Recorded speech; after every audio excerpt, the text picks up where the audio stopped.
Isn't the strongest lead we have the adeptiless rite of parting that we're organizing? No idea where Zhongli's gone. Let's ask for him at Wangshan Funeral Parlor. Oke, cari Zhongli. Gila, itu di luar berisik banget, asli. Lagi ada perang antara rumah ini. Siapa yang paling berisik? Langsung.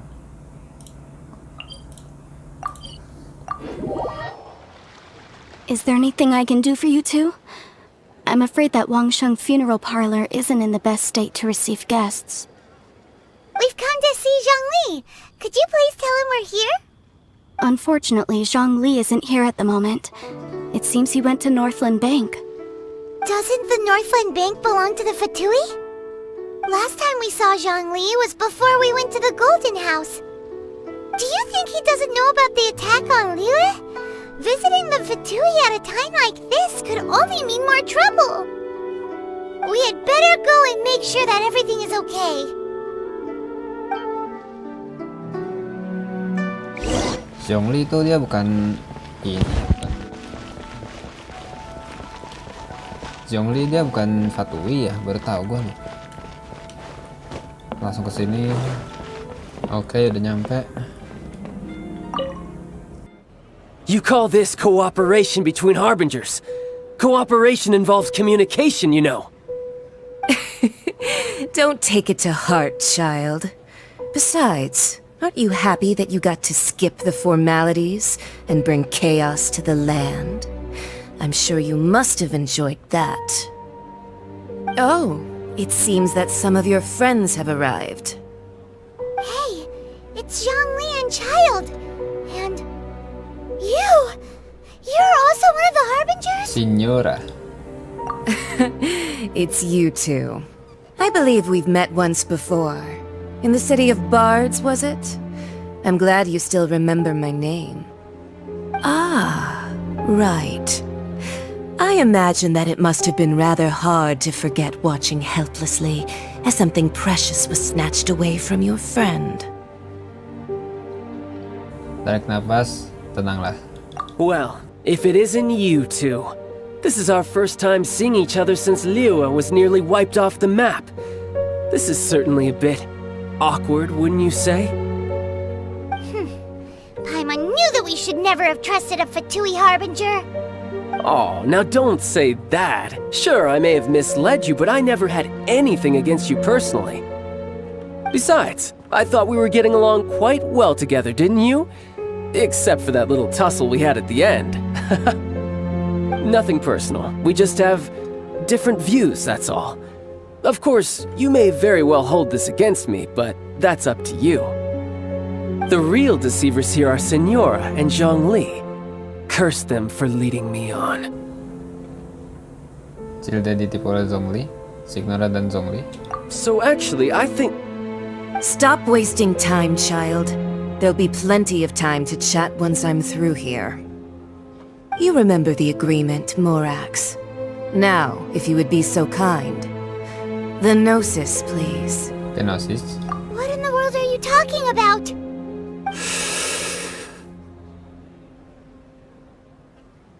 The contract is fulfilled. That which thou seeketh is now bestowed unto thee. For my promise is solid as stone.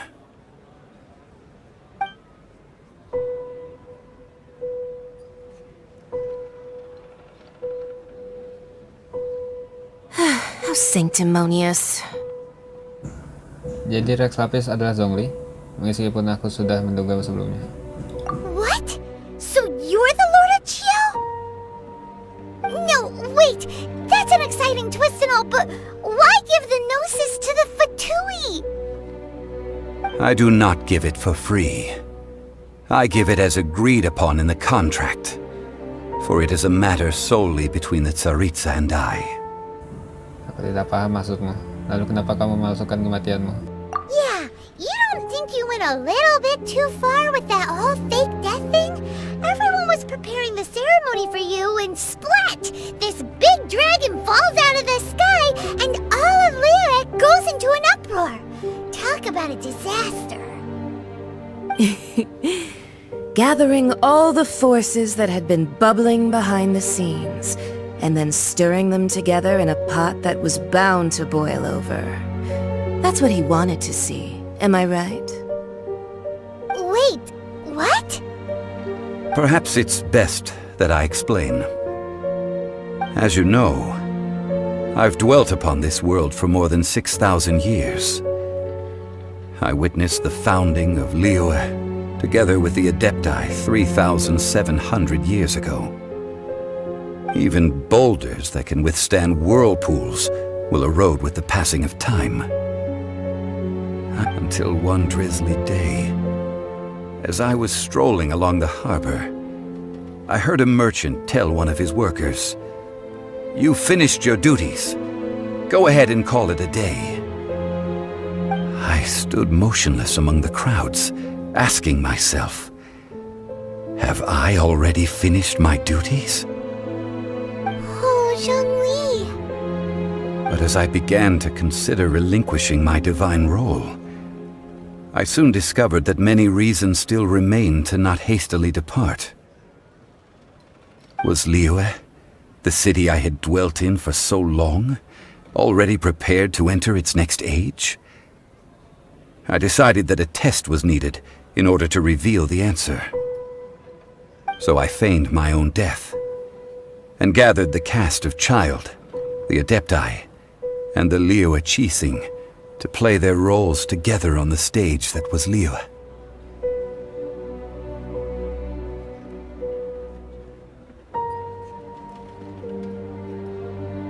Indeed I was.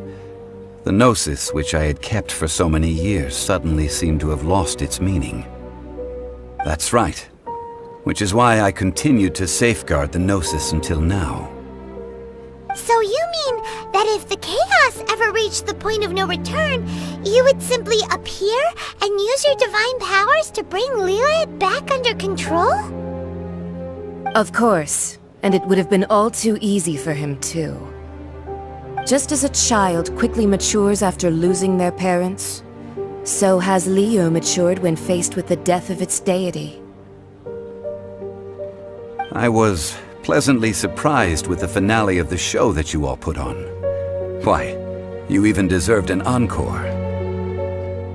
The Adepti deserve the greatest applause, considering their years of seclusion.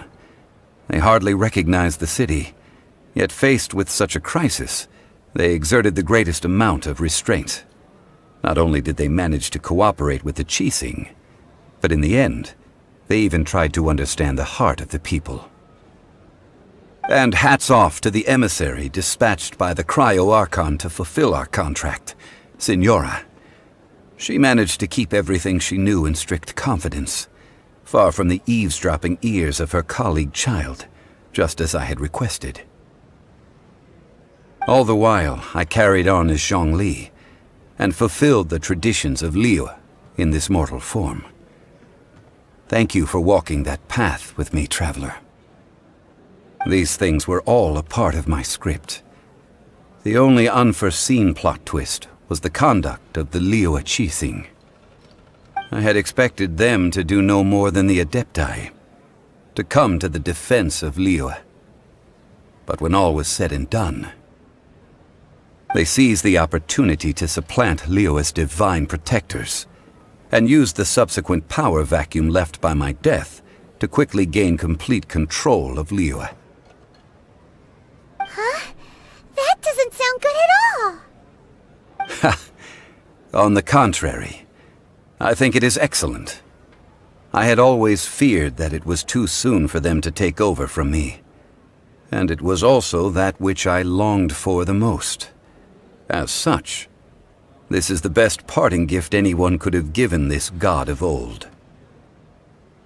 Hey, what about me? Doesn't anyone feel the least bit of remorse for deceiving me? You've practically kept me in the dark! I think that thanks would be more appropriate. You certainly played no small part in all of this, wreaking havoc and turning the city upside down. The Lord of Geo ought to thank you for your performance, if anything. If you hadn't created the pressure of a battle between mortals, Adepti, and a god, the lump of coal resting in the hands of the Geo-Archon, Liu, would never have been able to become a dazzling diamond of a city. Huh? Just whose side are you on, mocking me like that? Are you itching for a fight? Mengenai itu, Cilde dan aku sama-sama ditipu. Cilde benar-benar memalukan. Be that as it may, you've come out of this as the hero of Liyue. I, on the other hand, will be forever prescribed as a disturber of the peace, no? Bener sih. Well then, with the Gnosis in my possession, I have no use for such idle chatter. We should return to Zapoljarny Palace and seek an audience with Her Majesty, the Tsaritsa. Come, child. Fine. I'll meet you there later. I'm not sharing a boat with the likes of you. Do as you wish.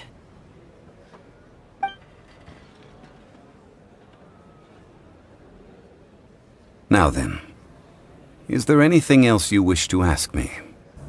Aku ingin tahu apa yang diberikan oleh Archon Cryo. Apa yang lebih berharga daripada Gnosis? Right! As Zhongli always told us, a good trade is a fair trade. Paimon has no idea what could be a good trade for a Gnosis. Realistically speaking, there is no such thing. Huh? However, I am the god of contracts. For thousands of years, I have made countless contracts. If the deal was of no benefit, then I certainly would not be inclined to agree to it. My agreement with the Cryo-Archon will be the last of my contracts as the Geo-Archon. My contract to end all contracts. As for the bargaining chip that the Tsaritsa used to balance the scales, uncover that answer for yourself in your future journeys.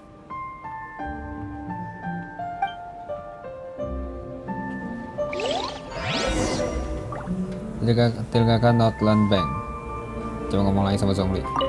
Paimon can't absorb so much information at once. So, Zhongli, what sort of contract did you sign with the Cryo-Archon? Paimon's so curious. One of the clauses of our contract was not to divulge any of its contents. You're so petty. Oke. Coba gitu dong ngomongnya, langsung keluar aja. Apa tadi? Nggak kebaca. Today's the day of the rite of parting. Although the star of the show is fake, we've spent so much time trying to organize it, it would be a real shame not to go there now. Oke. Terus ke rite of parting di atas ya. Cepet sih.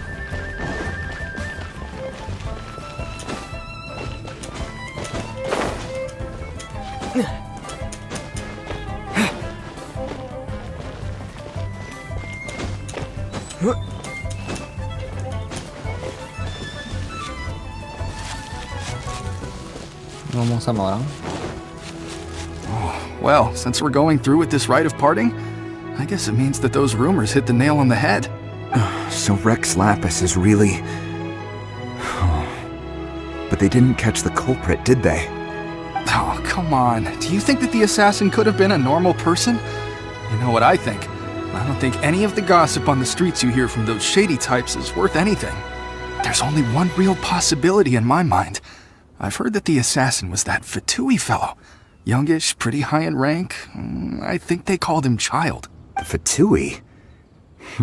They certainly are very suspicious. Who knows what those greedy, crooked folks... Shh! Lower your voice.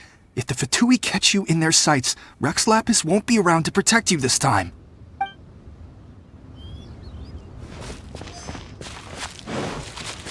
You know that god from the ocean couldn't have just shown up out of nowhere.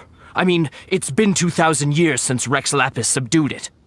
Yes, and to think that this happened right on the heels of the incident with Rex Lapis, too? Say, do you think the person who assassinated our lord and released that evil god might have been one and the same? Now that you mention it, that's very possible. Yes, it's very possible indeed. I mean, it all fits together. That person must have colluded with the evil god to harm Rex Lapis. Oh, that wicked, black-hearted scoundrel. Still, what sort of supernatural prowess must this person possess to be able to do such things? I have never heard of such a person in all my years. Ah, forget it. Guessing's no use to us. Look, the Millilith over there looks like he's about to make an announcement. Let's hear what the Ministry of Civil Affairs has to say first. Oke. Hear ye all! The Chising's words. Though a dragon soars ageless as the mountains, it too must return to dust. This is common knowledge. Gods and Adepti live glorious lives, but both light and shadow have their season. So too must they face divinely appointed trials. Rumors and hearsay abound on the streets that Rex Lapis was murdered. Now, let the truth be revealed. Having been thwarted in his trial, Rex Lapis's soul has recouped the celestial heights. He beseeches the people of Liyue to grieve not and to let not their hearts be saddened. Nor are they to believe street-born rumors or indulge in baseless speculation.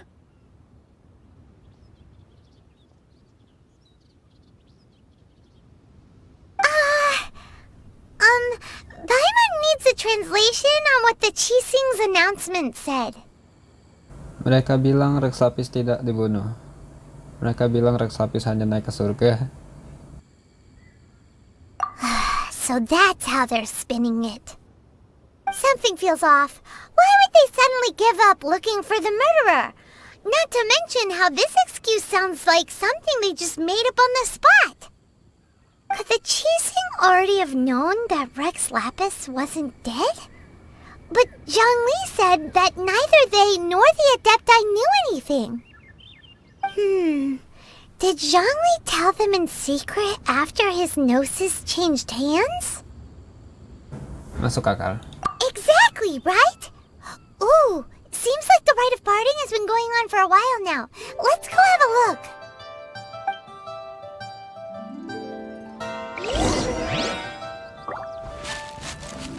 Langsung ke ini ya. Look, it's Ningguang and Kuching. Are they saying something?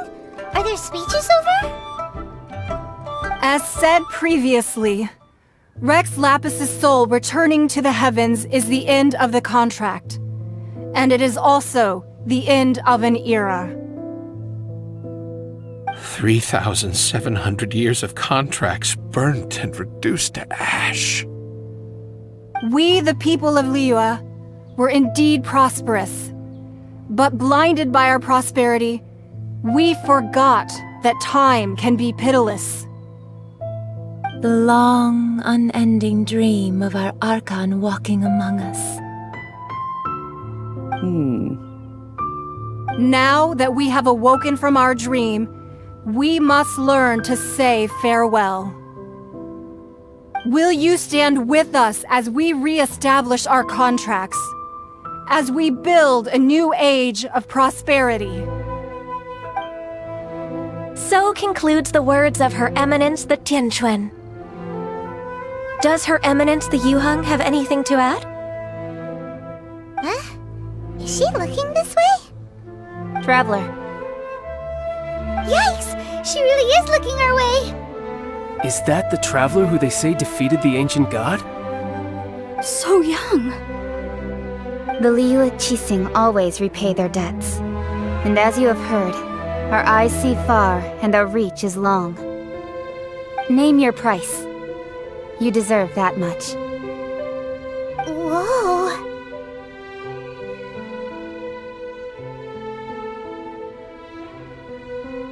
Diam aja udah. Well, could you help me put up some missing person posters? Itu doang. Bicara dengan orang-orang yang mengikuti acara. And to think I'd put my best perfume on before coming here, thinking you'd like it. But it seems as if those perfumes really were meant to be offered to Rex Lapis. Well, that's fine. Suffer no rivals in love, they say. And that's 3 gone in 1 stroke.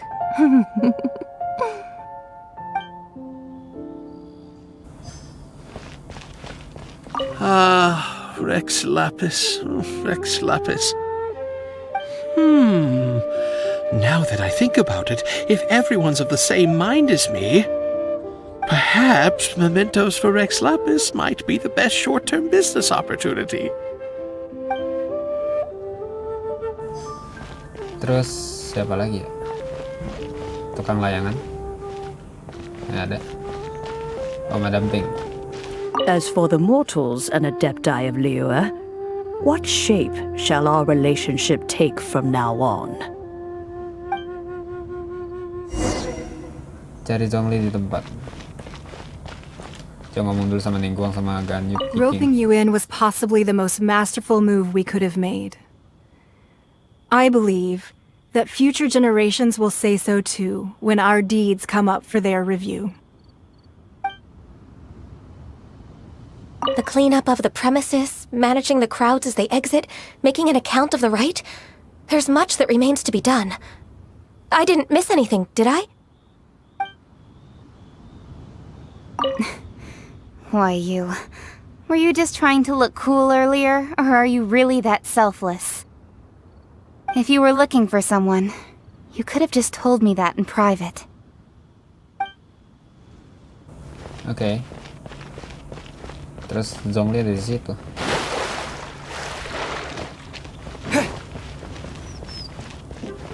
Zhongli. Hey, Zhongli! Look at this. Everyone in Liyue is caught up in their emotions, thinking that they'll never see Rex Lapis again. And here you are looking all relaxed. Why would I not feel more at ease after laying down the burden I have borne for 3,700 years? Right. If the two of you can spare the time, I should treat you to a meal at the Xinyue kiosk. Ha! That sounds like big talk, Zhongli. Paimon might have believed you if you were treating us to some third-round knockout, but you'd have to pay out your nose just to stand inside Xinyue kiosk. Are you sure you can afford it? You're right. I do like the Mora. Zhongli selalu seperti ini sebelumnya, tapi ngapa Morax bisa kekurangan Mora? But why would Morax lack Mora? As the Rex Lapis Morax, I can easily create Mora. But since I have chosen to walk this earth as the mortal Zhongli, I should abide by the same rules that mortals do.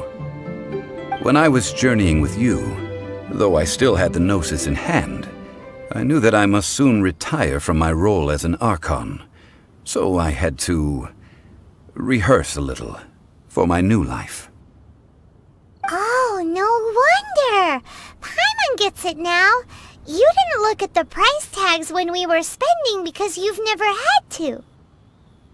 But since you weren't used to not being able to just make more Mora as and when you wanted to, you had to try becoming a parasite to society who lives off of other people's credit. Well, we were only spending Fatui money. You don't have to say it like that. In the City of Commerce, we do not merely exchange money or goods. We also exchange knowledge, memories, and foresight, as well as positions, roles, and lives. The Archon Morax could never experience life as the true mortal Zhongli could, no matter how many times he descended to be with his people. I must thank you for that. I will treasure the memories that I made as Zhongli, traveling the streets of Liyue with you. Itu merupakan perjalanan yang sangat menyenangkan. That is true. But there is no journey that does not end. No meetings without partings.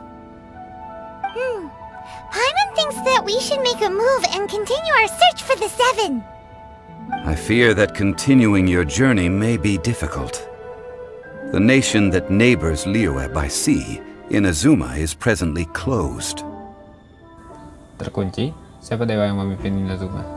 Yes, the nation has been closed by order of its deity, the Electro-Archon Ball. And just as the people of Liyue preferred to call me Rex Lapis, she too goes by another name among locals in Inazuma. Paimon thinks we've heard that one before. Raiden? That is the case. And since Raiden is also the shogun of the Inazuma Bakufu, people call her the Raiden Shogun. Raiden Shogun, Inazuma Bakufu, Shogun. That said, though people at the wharf were saying that the situation in Inazuma is very tense, Paimon doesn't remember that always being the case. It wasn't that bad last year. Zhongli, since you're Rex Lapis, shouldn't you know something about what's happening there?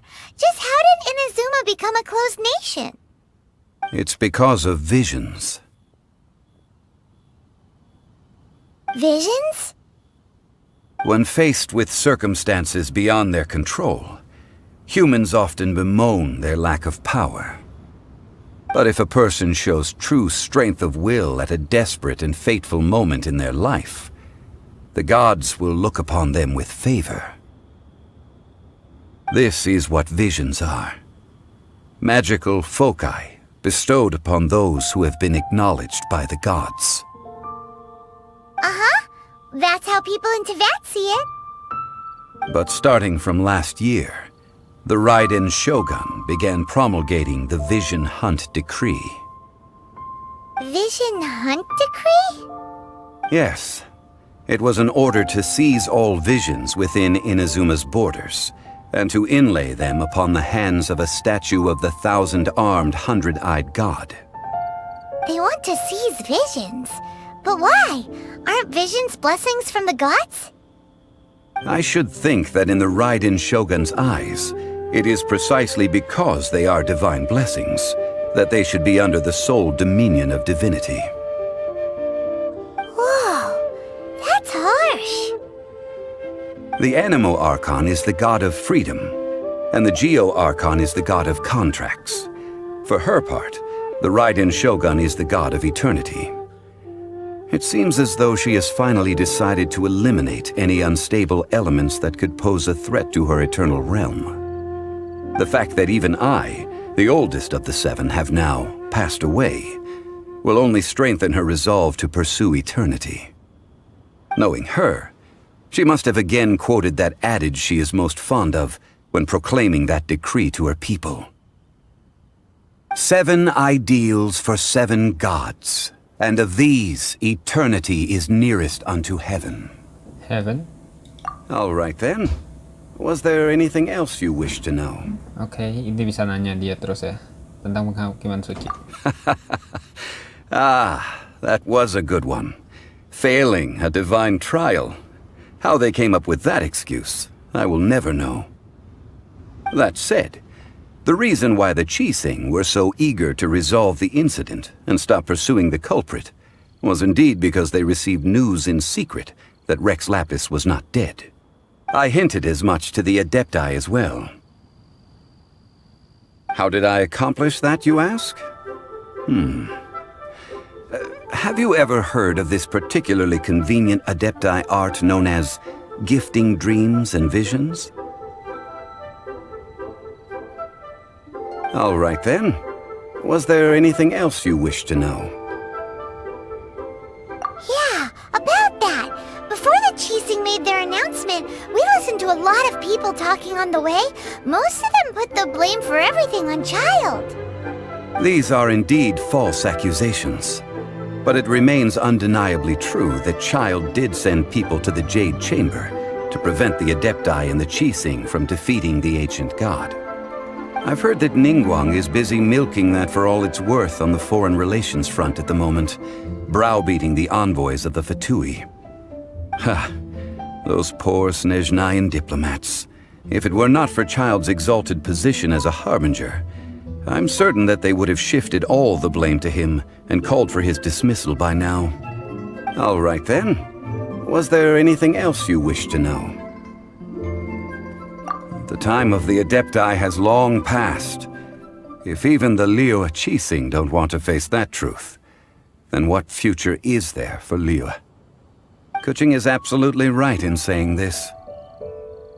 Now, though I did laud Ningguang's desire for power, believing this to be a good thing, and thought as a matter of course that she must have been behind the Qixing's plan to take governing power over Liyue from the hands of the gods and Adepti, could the original person who brought up the idea of seizing power have been... All right then.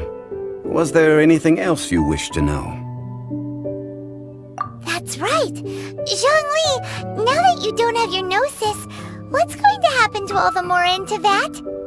Since Morax is dead, are they all just gonna disappear? Also, isn't the Golden House the only mint in the entire continent? Will it even continue to work? The Mora present now will not vanish. But the Golden House will indeed have to cease operations for a lengthy period of time, since creating Mora requires the use of the Geo-Archon's power. This is terrible! We're all about to run out of Mora! The world is coming to an end!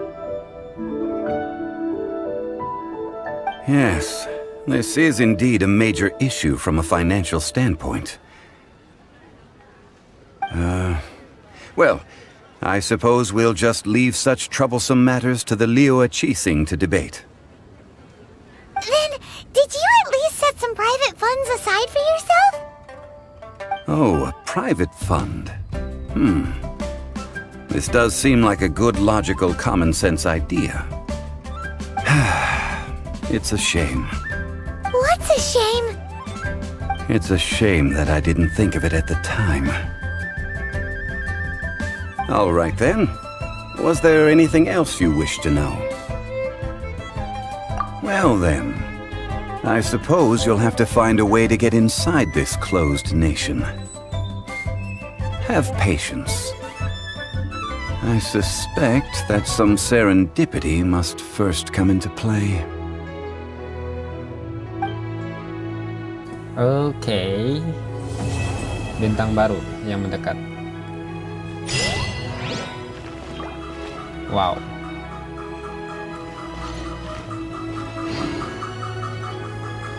Oke, jadi segitu aja ya buat ceritanya di Liyue. Di Liyue udah tamat, jadi kayaknya cerita selanjutnya ke negara listrik. Dan ya, setelah ngalahin dewa, si Zhongli ini, si Rex Lapis, dia mau hidup seperti manusia biasa. Jadi kayaknya segitu aja. Thank you yang udah nonton, and see you in the next video. Goodbye.